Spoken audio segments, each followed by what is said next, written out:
Hello dear aspirants,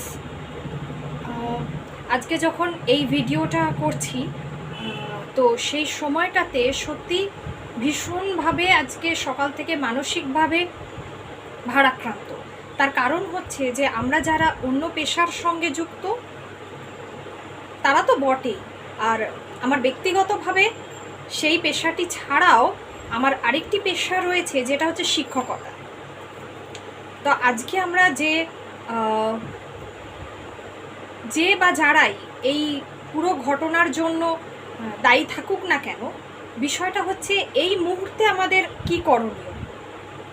ইতিমধ্যে আমি একটি পোস্ট করেছি এবং যেটা দেখে আপনারা সকলেই আশা করি বুঝতে পারছেন, কিন্তু এই মুহূর্তে আমাদের যেটা করণীয়, আর আমার সমস্ত ছাত্রছাত্রী যারা সকাল থেকে ফোন করেছে, এক হচ্ছে যে আমাদের এই মুহূর্তে আর কিছুটা সময় হয়তো অপেক্ষা করতে হবে। ইতিমধ্যে আমরা কিন্তু অফিসিয়ালি যে বিজ্ঞপ্তি, যে কোর্টের যে অর্ডার, সেটা কিন্তু এসে গেছে এবং সেই বিষয়ে তো আইনজীবীরাই বিস্তারিত বলতে পারবেন এবং এসএসসির তরফ থেকেও নিশ্চয়ই একটি বার্তা খুব শিগগিরই দেওয়া হবে, বোঝাই যাচ্ছে সেটা।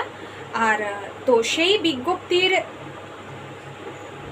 ক্ষেত্রে এবং সেই বিজ্ঞপ্তির উপর নির্ভর করে পরবর্তী কি পদক্ষেপ হবে সেটাও আপনারা বুঝতে পারছেন। তো যাই হোক না কেন, যে আগামী 3 মাসের মধ্যে যে পরীক্ষার যে প্রসিডিওর, যে পদ্ধতি, যে নতুন করে আবার পরীক্ষা হবে বা যে পদ্ধতি হবে, তো সেখানে যাতে আপনারা খুব ভালোভাবে অংশগ্রহণ করতে পারেন এবং সকলে চেষ্টা করুন, যে আমি এর আগেও ভিডিওতে বলেছিলাম যে হয়তো আমাদের ক্ষেত্রে এখন কেসে খুব দেরিতে সব কিছু হচ্ছে, কিন্তু যেদিন সব কিছু ঠিক হয়ে যাবে বা একটা ফাইনালি আমরা একটা ডিসিশনে পৌঁছতে পারবো, তারপর কিন্তু আমরা সময় পাবো না।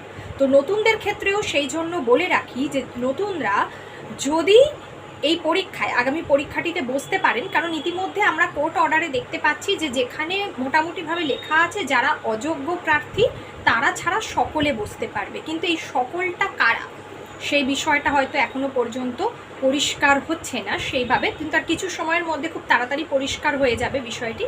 তো নতুনরা যদি পরীক্ষায় বসতে পারে, তো সেক্ষেত্রে কিন্তু তাদেরকে, এবং যারা পুরনো, যারা যোগ্য প্রার্থী, যাদেরকে আবার তারা পরীক্ষায় বসবেন, তাদের এই যোগ্যতার মানদণ্ড তাদেরকে বোঝানোর জন্য বা এই যোগ্যতার যে পরীক্ষা দেওয়া আর কি, তাতে সফল হওয়ার জন্য, তো তাদেরকেও বলে রাখি যে অবশ্যই আপনাদেরকে খুব তাড়াতাড়ি সিলেবাসটাকে শেষ করতে হবে এবং সেটাকে অত্যন্ত পুঙ্খানুপুঙ্খভাবে পড়তে হবে। সিলেবাসটা নতুন এবং পুরনো যারাই থাকুক না কেন, এই সমস্ত পদ্ধতিতে তাদের সকলের জন্যই অনেকটা শুভেচ্ছা রইল। এখন আর কোনো দিকে না তাকিয়ে অবশ্যই পড়াশোনায় মনোযোগ দেওয়া উচিত।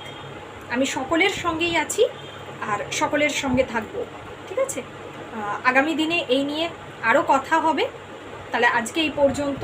সকলকে শুধুমাত্র এটুকু বলাই যে আশাহত না হয়ে আমরা যেন আমাদের সামনে এগিয়ে যাই, যে কোনো সমস্যাই আসুক না কেন আমরা যেন সেই সমস্যাকে খুব তাড়াতাড়ি কাটিয়ে উঠতে পারি, এটাই আমাদের মূল লক্ষ্য হওয়া উচিত।